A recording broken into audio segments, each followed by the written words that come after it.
গাজীপুরের ভেতরে 14 তলা বিল্ডিং, কই আছে তাও আমি জানি না, পত্রিকায় আসছে ঘটনা। কিন্তু বিল্ডিং এর মালিক আমার খুব মোহাব্বতের মানুষ, বিভিন্ন জায়গায় যাইতো, অনুদান করত, পরিচয়। হঠাৎ খবর পেয়ে গেলাম রাত্র 1টায় বিল্ডিং এর 11তম তলায় আগুন লেগেছে। বিল্ডিং টোটাল 14 তলা। রাত 1টার সময় 11তম তলায় আগুন লাগলো। মালিক সুদ্ধা অনেকেই মরে গেল। পত্রিকায় পেয়ে আমি অন্যভাবে খবর নিলাম কি হয়েছে, যে এমন কুদরত, 11তম তলায় আগুন লাগলো, মালিক সুদ্ধা মরে গেল। উপরেও কারো ক্ষতি হয় নাই, নিচের তলায় কারো কোনো ক্ষতি হলো না। ব্যাপারটা কি? খবর নিতে গিয়া গোপন ভাবে জেনে দেখলাম রাত্র 1টার সময় ওখানে নারীদের ল্যাংটা নাচ গানার মদের আড্ডা চলতেছিল।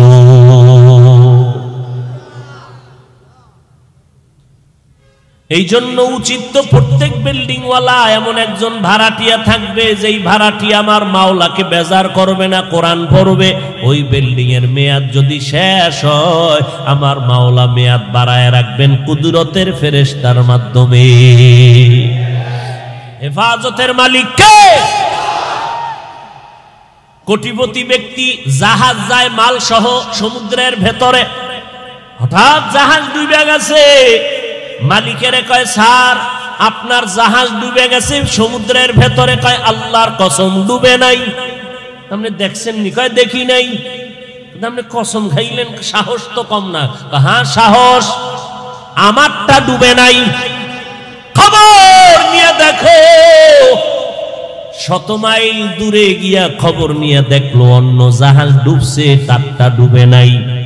এবার কয়, স্যার আপনারটা ডুবলো না, কসম খাইয়া গ্যারান্টি দিলেন কিভাবে?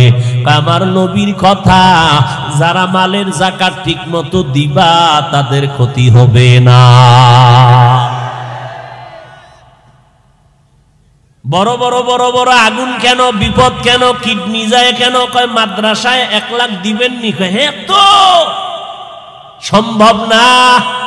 আল্লাহ কয়, এদিকে দিবি না, অন্য দিক দিয়ে নিয়ে যাবো, তোর কিডনি ড্যামেজ করে দিলাম। এইবার বল কত কোটি টাকা তুই হসপিটালে দিবি? এদিকে দিবি না, এবার ওদিকে দিবি। মাওলার সাথে চালাকি। ওয়ামাকারু ওয়ামাকারাল্লাহ ওয়াল্লাহু খায়রুল মাকিরিন।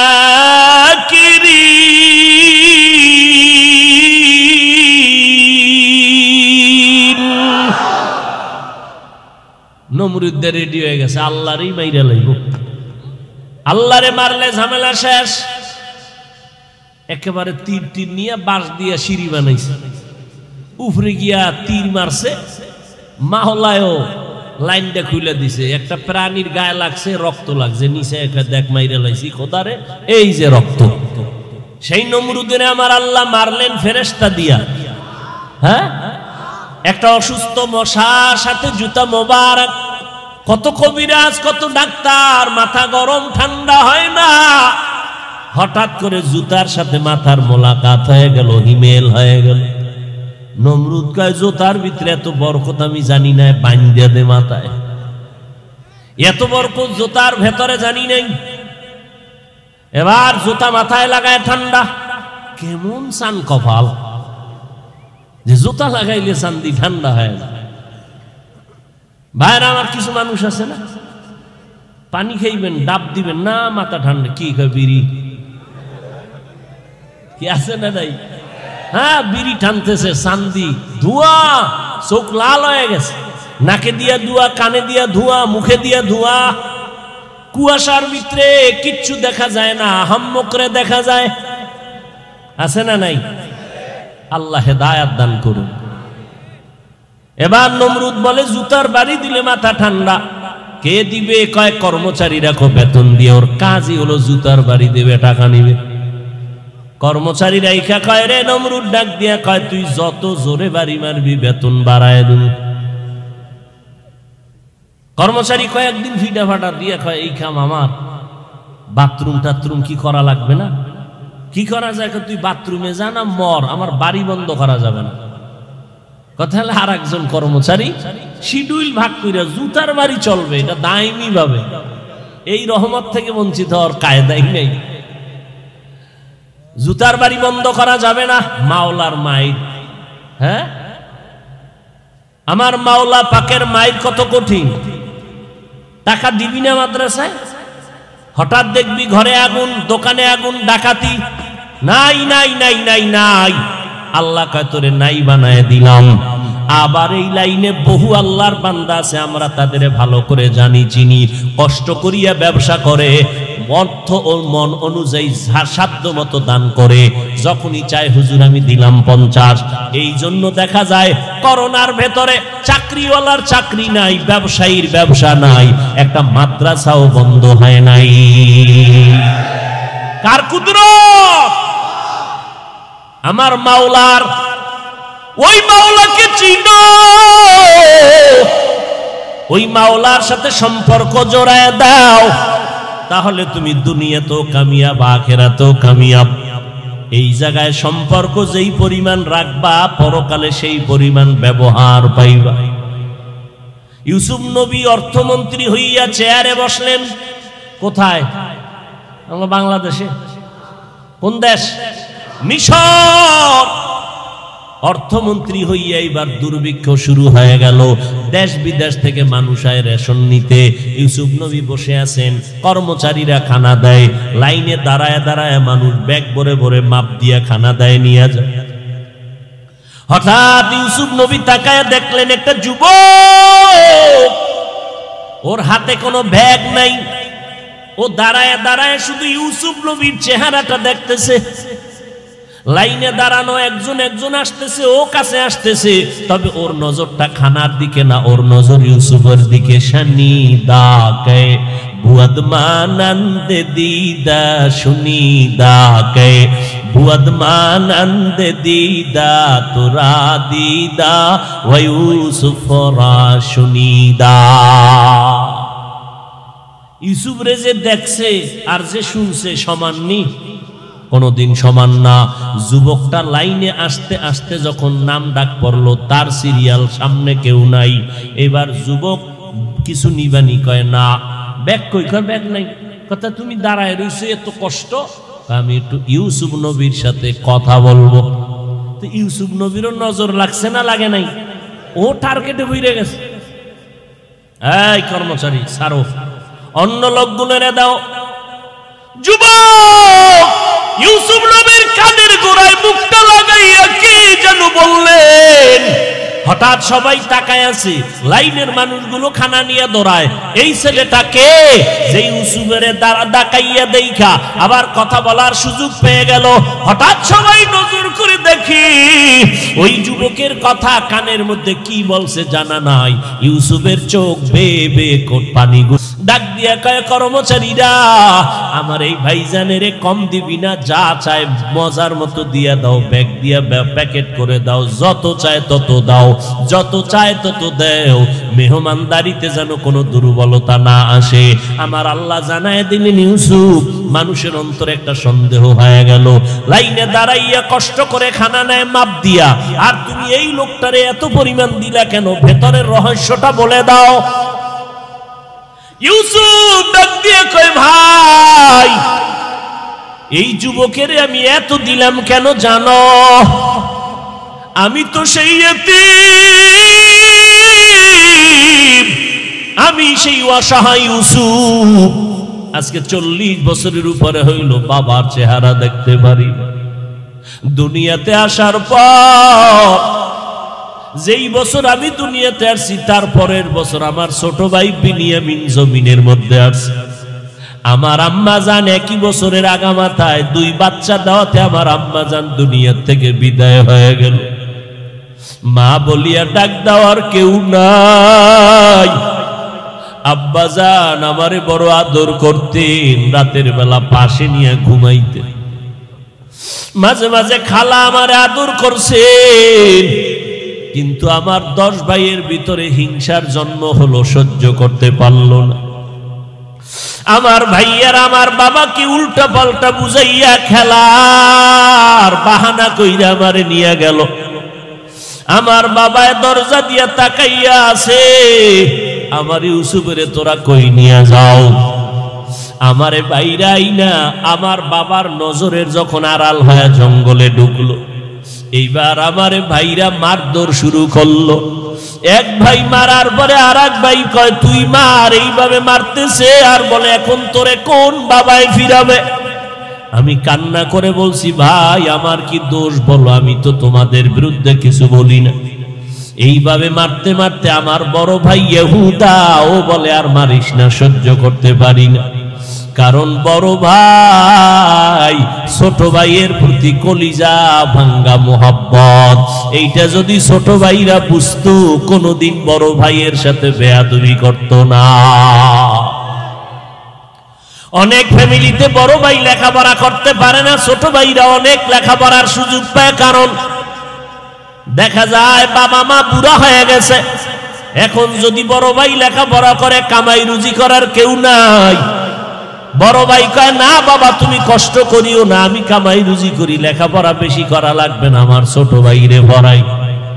এইবার বড় ভাই কামাই কইরা বাবারেও খাওয়ায় মায়েরে খাওয়ায়, ছোট ভাইয়ের লেখাপড়ার খরচ দেয়। কিন্তু নিমখারাম ছোট ভাই লেখাপড়া কইরা চাকরি নিয়া টাকা পয়সা নিয়ে কত ঈদের আনন্দে বাড়ি যায়, মার্কেট করে, বড় ভাইয়ের খোঁজ নেয় না। ইউসুফ নবী বলতেছেন আমারে কুয়ার মধ্যে যখন ফেলে দিল, আমার শরীরের পোশাক খুলতেছে, রশি লাগাইতেছে, তখন আমার কেউ নাই, অন্ধকার কূপের ভিতরে, জঙ্গলের ভেতর। যেই কূপের পানি বড় নাপাক, সাপ বিচ্ছুর গর্ত।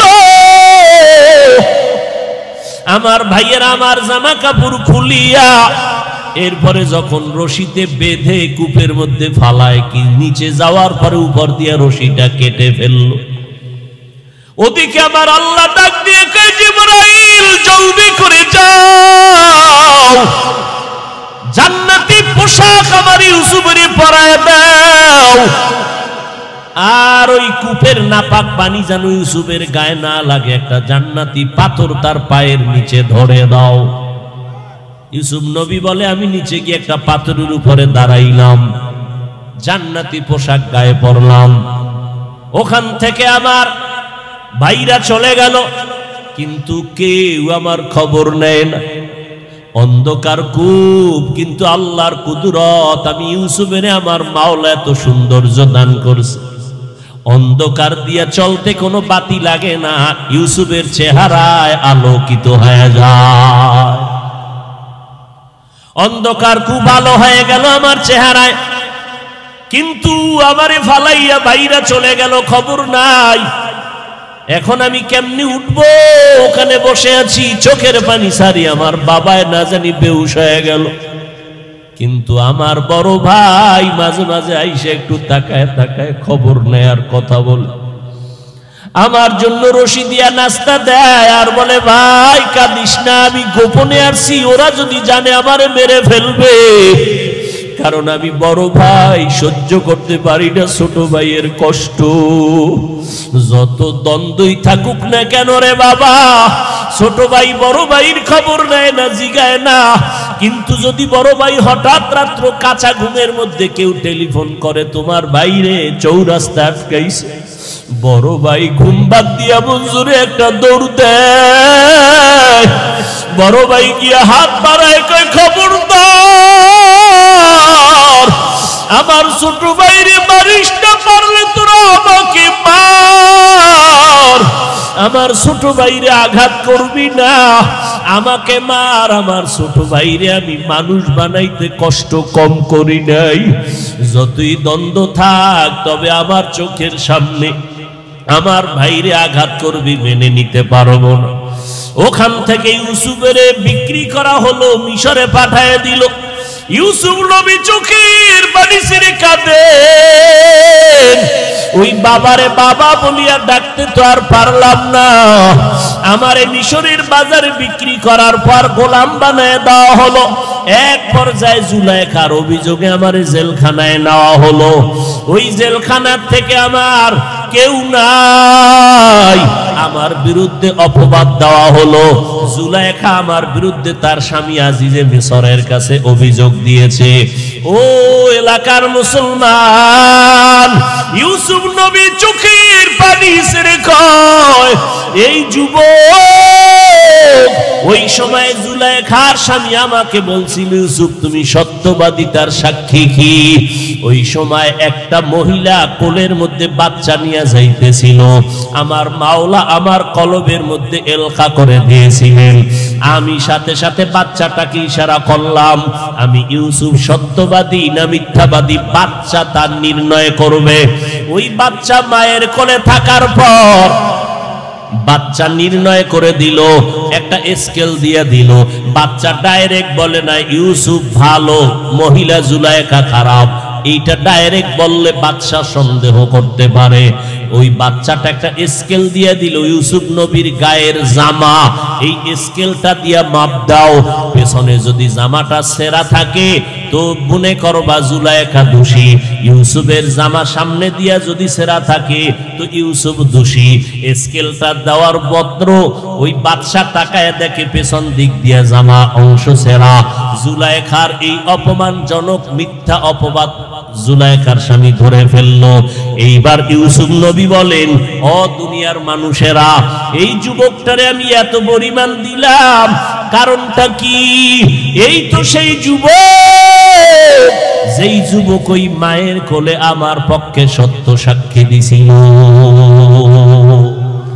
ওই দিন আমার প্রতি পবিত্রতার বর্ণনা করেছে। ওই দিনের সেই বাচ্চা আজকের এই যুবক। ইউসুফ নবী জানায় দিলেন, ও দুনিয়ার মানুষ দেখো, ওই বাচ্চাটার সেই সময়ের মোহাব্বত আমার সাথে থাকার কারণে আজকে সে পার পেয়ে গেল। কোনো মাপ নাই, খানার কোনো মাপজোক নাই। আল্লাহ কয় বান্দা নজর কর, কসাসুল আউয়ালিন মাওয়াইজুল আখিরিন, অতীতের ইতিহাস পরবর্তীদের জন্য উপদেশ। ইউসুফ নবীর সাথে সেই সময়ের মোহাব্বতের কারণে এখন তার প্রয়োজন মিটে গেল মাপ ছাড়া।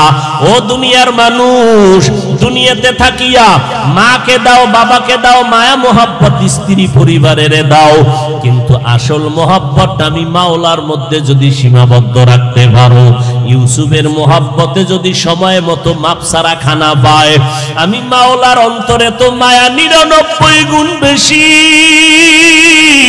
ও বান্দা, তুমি দুনিয়াতে থাকিয়া যদি আমার মোহাব্বত নিয়ে কবরের মৌতের বিছানায় শুয়ে যাইতে পারো, আমি আল্লাহ তোমার কবর জান্নাত বানায় দিব। হাসরের ময়দানে আমি আল্লাহ তোমাকে বিনা হিসাবে জান্নাতে পাঠায় দিব।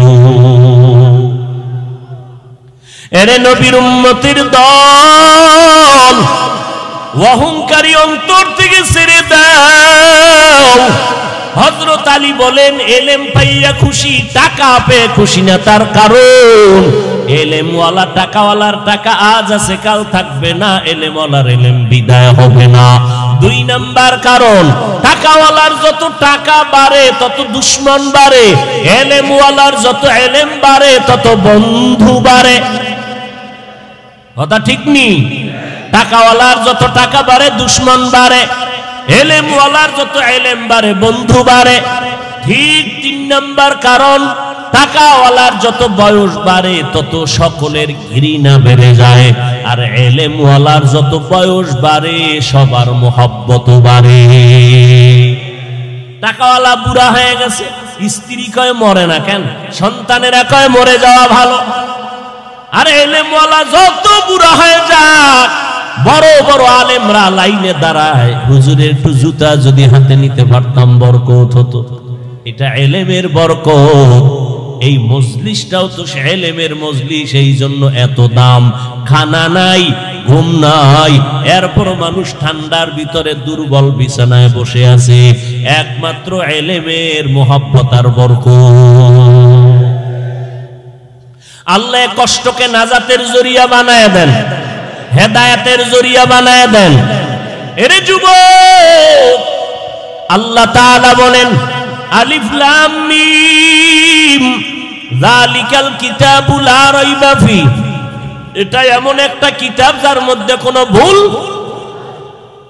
আছে? কোনো ভুল?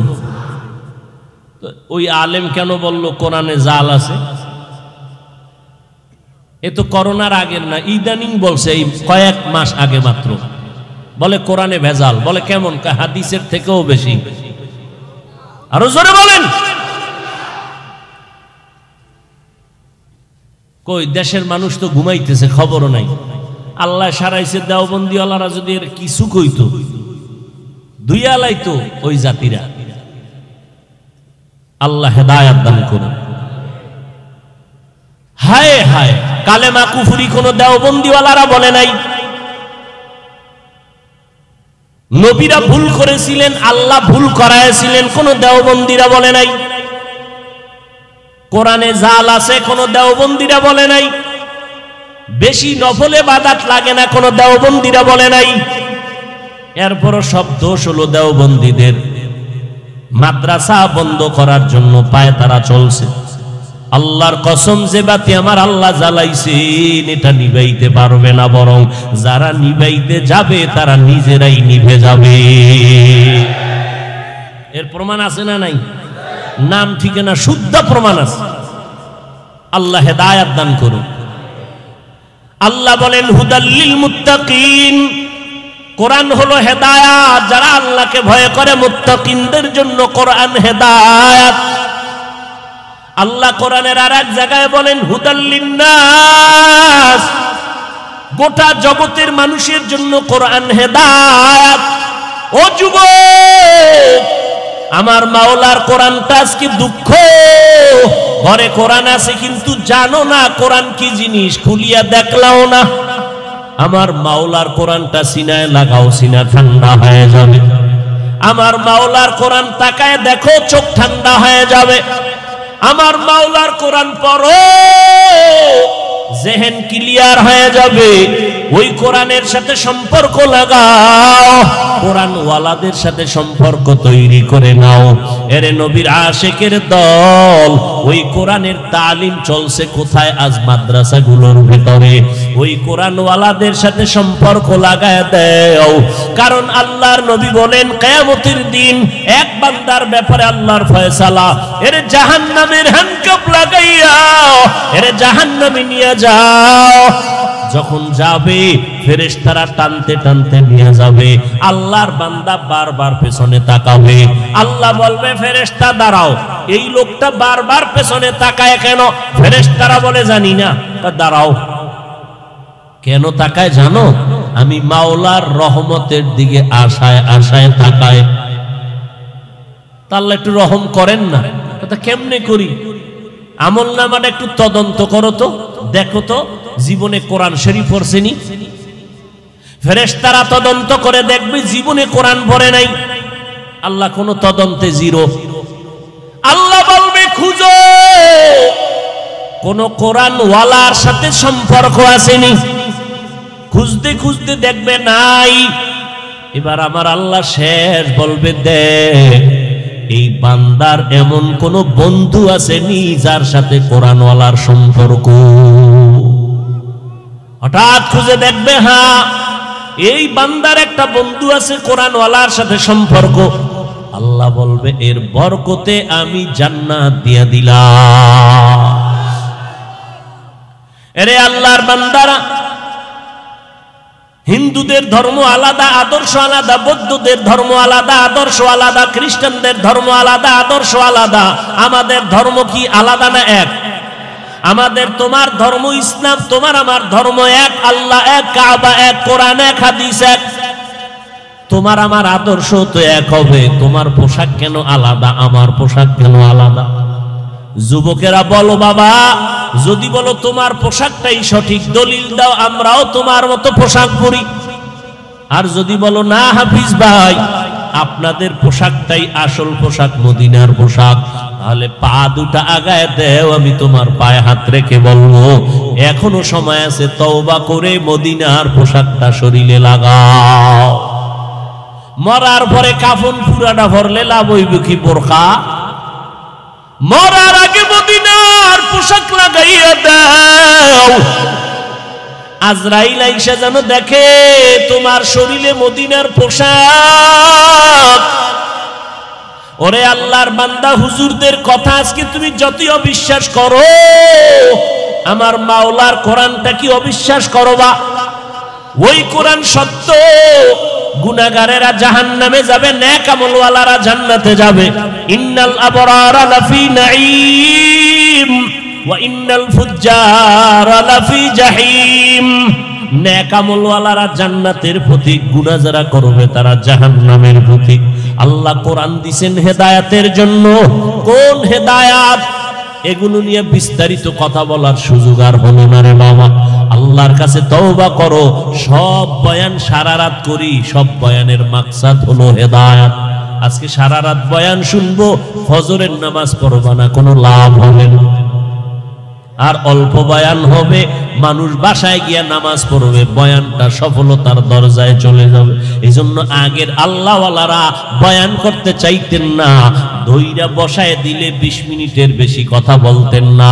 আর এমন বয়ান দিতেন 20 মিনিটে নিজেও কানতেন, উম্মতেরাও কান্না করিয়া তওবা করে ঘরে যাইতে। আর এখন বয়ানে কান্না নাই, কান্নার বয়ানেই নাই, বরং কালা চশমার হুজুরে কান্নার বিরুদ্ধে বয়ান করে। আছে না নাই? কত বড় দুঃখ যে একজন আলেম হইয়া কান্নার বিরুদ্ধে জাতির সামনে বয়ান করে। এর থেকে কপাল খারাপ আর কিছুই হতে পারে না। অথচ আমার নবী কান্না করলেন, আবু বকর কাঁদলেন, ওমর কাঁদলেন, জান্নাতের টিকিট হাতের মধ্যে পাইছেন। এরপর হযরতে ওমরে ফারুক রাদিয়াল্লাহু তাআলা আনহু জীবনভর কান্না করলেন। ঈদের দিন সবাই ঈদের নামাজ পড়ে আনন্দ করে বাড়ি বাড়ি যায়, ওমর দরজা লাগায় কান্না করে। আবু হুরায়রা রাদিয়াল্লাহু আনহু বলেন, ভাই ওমর খলিফাতুল মুসলিমিন, আপনি ঈদের দিন আনন্দ বাদ দিয়ে কেন কান্না করেন? ওমরে ফারুক বলে, ভাই আবু হুরায়রা, কান্না কেন করি? আনন্দ তো ওই ব্যক্তি করবে যার কোনো চিন্তা পেরেশানি নাই। আবু হুরায়রা রাদিয়াল্লাহু আনহু বলেন, আপনার কিসের পেরেশানি? কয়, একটা মাস রোজা গেল, কবুল হলো কিনা চিন্তা, তারাবি পড়লাম কবুল হলো কিনা চিন্তা, তেলাওয়াত করলাম কবুল হলো কিনা পেরেশানি, জাহান্নাম থেকে নাজাত পেলাম কিনা চিন্তা। আবু হুরায়রা বলেন, খলিফাতুল মুসলিমিন, আল্লাহ তো আপনাদের 10 জনকে জান্নাতের টিকিট দান করেছেন, আবার এত চিন্তা কেন? ওমর ফারুক কান্না করে বলে, ভাই, যেই আল্লাহ জান্নাতের টিকিট দান করেছেন, ওই আল্লাহ যদি আমার কোনো কাজে বেজার হয়, ওই টিকিট আবার ক্যান্সেল হয়ে যেতে পারে। হযরত ওমর কান্না করেন আর বলেন, আমার আল্লাহ যদি ঘোষণা দিয়ে দেয় কিয়ামতের ময়দানে সব মানুষগুলো জাহান্নামে যাবে, একটা মানুষ জান্নাতে যাবে, আমি ওমর আশা করতেছি সেই জান্নাতি মানুষ আমি ওমর হতে পারি। পক্ষান্তরে আমার আল্লাহ যদি রাগ করে ঘোষণা দিয়ে দেয় সব মানুষগুলো জান্নাতে যাবে, আজকে একজন মানুষ জাহান্নামে যাবে, আমি ওমর বড় ভয় পাই সেই জাহান্নামী আসামি আমি হয়ে যাই নাকি। কি পরিমাণ আমার আল্লাহর আযাবের ভয়! জান্নাতের টিকিট পাইয়াও যদি তারা এত কাঁদেন, আপনার আমার কি পরিমাণ কান্না দরকার।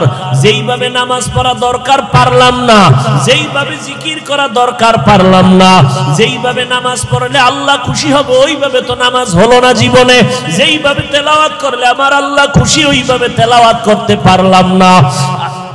আল্লাহ ইলম দান করেছেন, ইলমের হক যেইভাবে আদায় করা দরকার পারলাম না। সন্তানের হক আদায় আমি ব্যর্থ, স্ত্রীর হক আদায় আমি ব্যর্থ, ভাইয়ের হক আদায় ব্যর্থ, আজকে ইবাদতের হক আদায় আমি ব্যর্থ। এই ব্যর্থ অবস্থায় আমি যদি আল্লাহর হাজিরা দিতে আল্লাহর দরবারে রওনা দেই, আল্লাহ বলবে ব্যর্থ জীবন নিয়ে তুমি জাহান্নামে চলে যাও, জান্নাতের ময়দানে তোমার কোনো জায়গা নাই।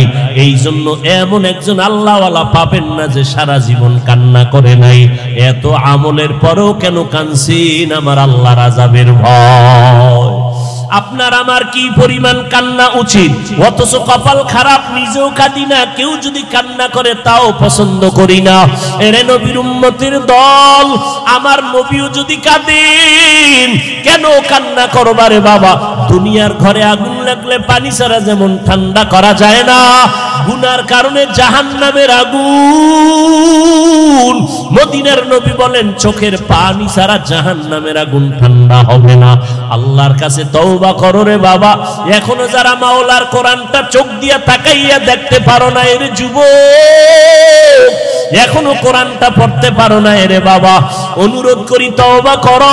এশার নামাজের পরে অথবা ফজরের নামাজের পরে 1 ঘন্টা সময় কোন আলেম বা মুয়াজ্জিনের পেছনে দিয়া কোরআনটা শিখে নাও। 2-3 মাসে কোরআনটা শিখা সহজ হয়ে যাবে। আল্লাহর কোরআন পড়িয়া দেখো কত মজা লাগে রে বাবা। আল্লাহর কোরআনটা পড়ো, কোরআনওয়ালার সাথে সম্পর্ক লাগাও, এখন থেকেই নামাজটা ধরো। কারণ আজকে তুমি বয়ান শুনো যেই টাইমে, আল্লাহ না করুন হতে পারো আগামীকাল তুমি এই টাইমে হসপিটালের রোগী। আল্লাহ বানাইতে পারেননি। অতএব আল্লাহর কাছে তওবা করে নাও, মনে মনে আমার আল্লাহকে ডাকো আর বলো, আল্লাহ এই ময়দানে আমার মতো গুনাহগার কেউ নাই। আগামীকালকে আমি সুস্থ অবস্থায় থাকবো কিনা তারও গ্যারান্টি নাই, কোন দিন মরণ হবে জানা নাই। এই চোখের সামনে কত লাশ, কত জানাজার নামাজ পড়লাম। ও আল্লাহর বান্দারা, তওবা করো আমার মালিকের কাছে। দুনিয়াতে যতদিন বেঁচে থাকবো নামাজ ছাড়বো না, আল্লাহকে বেজার করে চলবো না, মা বাবার দোয়া নিয়ে চলবো, নবীর সুন্নাত অনুযায়ী চলবো, উলামায়ে কেরামের পরামর্শ নিয়ে চলবো। যেই উলামায়ে কেরামের বয়ানে চোখে পানি আসে, দিল নরম হয়, যাদের কাছে থাকলে আমল ভালো হয়, এমন উলামায়ে কেরামের কাছে যাও, দোয়া নাও, তাদের পরামর্শ নিয়ে আমল করো। মরিয়া গেলে আর নামাজ ছাড়িও না রে যুবক। তোমার মতো বান্দা চাকরি করে, ব্যবসা করে, লেখাপড়া করে, নামাজ ছাড়ে না। ডাক্তারি পড়ো, ইঞ্জিনিয়ারিং পড়ো, প্রফেসর হও, আলহামদুলিল্লাহ। তবে 5 বেলার নামাজ পড়ো, নবীর তরিকা মেনে চলো, হালাল ভাবে জীবন উপার্জন করো, রুজি উপার্জন করো, উলামায়ে কেরামের দোয়া নিয়া, মা বাবার দোয়া নিয়া চলো। দেশ ও জাতির বিরুদ্ধে ষড়যন্ত্রের কাজে লাগিও না রে বাবা। সবার কপালে তওবা নসিব হবে না। 13টা বছর আমার নবীকে দেখলো, বয়ান শুনলের পর নসিবে কালেমা জুটলো না, সে আবু জাহালের। এই জমিনে কিছু শক্ত অন্তরওয়ালা থাকবে, কোন বয়ানে তাদের দিলটা নরম হবে না। ও আল্লাহর বান্দারা, তবে 2-1জনও যদি আল্লাহর গোলাম দিল নরম করে তওবা করে আমার আল্লাহকে ডাক দেয়, হে মালিক গুনাহ করে ফেলছি, আমার গুনার খবর আমার মা বাবা ভাই বোন জানলে কেউ আমারে জায়গা দিত না। ও আল্লাহ, আপনি জানার পরে রাগ করিয়া পানি খানা বন্ধ করেন নাই। আজকে তওবা করে নিলাম, আর গুনাহ করব না, নামাজ ছাড়ব না। তওবার নিয়ত করে আমার আল্লাহকে বলো, আমার আল্লাহ রহমতের দরজা দিয়া তোমার তওবা কবুল করে নিবেন। আল্লাহ কুদরতের নজর দিয়া দেখেন এই ময়দানে কত গুনাহগার। আয় আল্লাহ, আমরা তওবার নিয়ত করেছি, এই নিয়তের মধ্যে বরকত বাড়ায়া দেন। যতদিন বেঁচে থাকবো গুনাহ করব না, আর নামাজ ছাড়ব না, বেপরদায় চলব না। আল্লাহ আমাদের সবাইকে তওবাওয়ালা জিন্দেগির উপরে চলার তৌফিক দান করেন, আমিন। আলহামদুলিল্লাহি রাব্বিল আলামিন, ওয়াসসালাতু ওয়াসসালামু আলা সাইয়্যিদিল আম্বিয়া ওয়াল মুরসালিন ওয়া আলা আলিহি ওয়া আসহাবিহি আজমাইন।